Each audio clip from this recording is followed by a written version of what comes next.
Let's look first at the history of what's going on with the voting by mail. And that's because of the way our lifestyle has changed, and particularly here in Orange County, where we are a service industry community. So we're 24/7. Shifting of the voting has gone from election day to more people are voting by mail and early voting. And vote by mail is the new terminology for absentee ballot, because we've made it convenient for anybody who wants one. We're not one of those states that you have to have an excuse for getting a ballot. So for the way we've done the shifting in our voting has put more emphasis over on the vote by mail and early voting, because most of the votes are already cast before the polls open on election day. So when we look at the vote by mail process, first off, the Florida legislature's bounced around several times, but right now if you make a request for a vote by mail ballot, it is good for up to 2 federal elections. And so it would be like if you had a request for the presidential election of 2016, then it would be good for the 2018 election and the 2020 election cycle, and any city elections or any special elections that are in there. So sometimes people get confused and they forgot they requested one for the last one, and then they get a ballot and they didn't realize that they were going to get it because it's a 2-year request from it.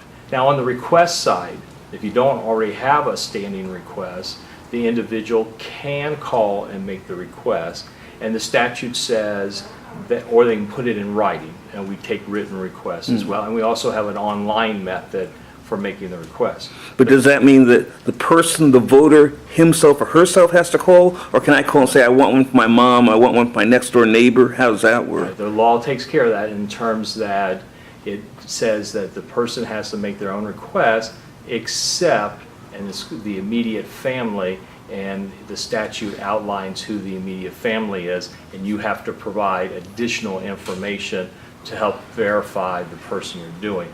But you just can't call in and get a request for your coworker or your next door neighbor.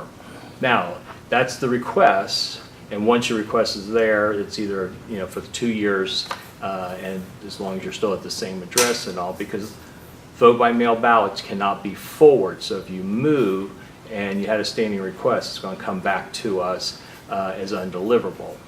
So on that, so the request side is set in law that way. Then once you get your ballot, there are several things that happen. One, the law says that you, the voter, should be voting your ballot. And so you should be the person marking your ballot.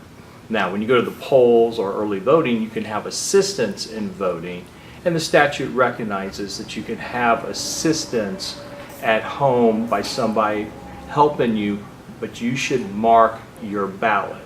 So it shouldn't be like, well, Ms. Jones, when you get your absentee ballot, give me a call, and I'll come by, and I can fill it out for you. So Right. So at no point should you let somebody else mark your ballot for you, or give somebody your ballot to mark it and turn it in for you. Okay. So that the first thing is you should mark your own ballot and then send it back in. And we'll talk about sending it back in a minute, but you can have assistance in marking your ballot. Just like a voter at the polling place, if you make a mistake on your ballot, particularly City of Orlando elections, we got one district that has a lot of candidates, and if you accidentally mark the wrong one, you can get a new ballot by contacting us, and we'll either remail or you can bring it in and exchange it for another one. So just because you messed up on it does not mean you lost your vote, but you need to do it in a timely fashion to make sure that it's all done before 7 o'clock election night.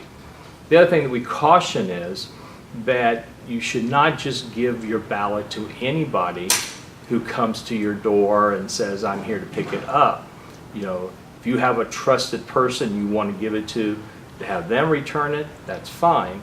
But the key thing is we've now added where we're paying the postage on the return. So one of the excuses that we used to hear was, I don't have a stamp, I can't get to the post office.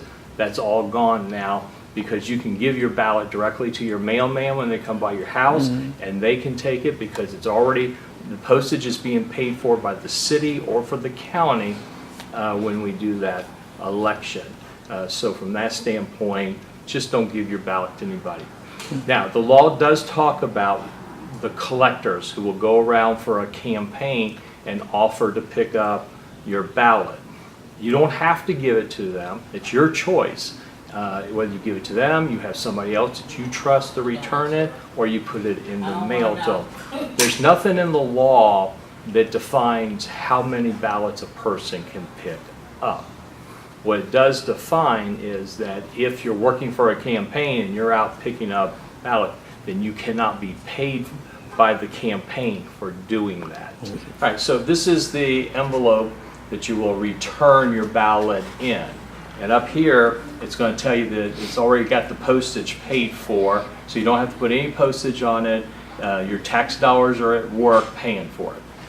On the back side, this is where the certificate is. And over here in this white area will be printed your name, the election, your address, and all that. But this is the key right here. That red box has to be signed by the voter, not by somebody else, no notary, nobody helping you. Put your mark. If you can't sign your name, you put your mark or you print your name, whatever, however you do it. And this is what we're comparing. So when you go to the polls and you show ID, when you come to vote by mail, your signature is your ID. This is what we're comparing. And so if your signature is changed, you can update it, and it has to be done on a voter registration form. And you just update your signature, it's on record, and when it matches, it matches. So as soon as you get a mail-in ballot and you see that box isn't signed, then That's when we start sending out letters to you, but it depends on when we get this yeah, back. because if it's like the day before the, We don't have time to notify you. So that's why it's important. Keep your signature up to date, just like it's important to keep up your voter registration address up to date, because if you move and you don't tell us and we mail this out, it's going to come back to us as undeliverable and we don't remail, but you need to update your address with that. And we know that in certain areas of the city and the county, high mobility because of high renters moving around, and sometimes from month to month, and so it's important to keep your address up to date, because that's how you're going to get this. And then also make sure you sign it, and then make sure you return it well in advance of the election so your vote counts. So don't wait till the last minute to do that. And always, this is your ballot. You decide how you want to return it. Don't just give it to anybody who comes to the door and says, I'm here to pick up your ballot, and you don't know who they are.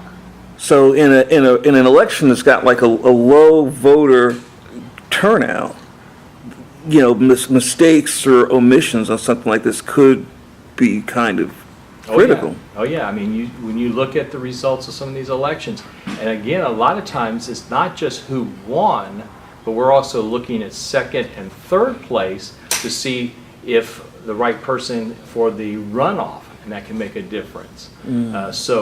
Yes, every ballot does make an impact on an election. And the other part too is, unfortunately, I know it's going to be a fact that we're taping this on the day after the special election for House District 44, and I know that we're going to receive lots of ballots today in the mail, because we got very few yesterday, and those are probably people who put their ballots in the mail on Monday, and Monday in this case was a federal holiday, so those ballots will never get open and they will never get counted. Okay. Wow. And let's clarify that myth. There's a myth out there that we only count the vote by mail ballots if the election results are close. That's not true. We go to great extreme to make sure that every ballot gets counted.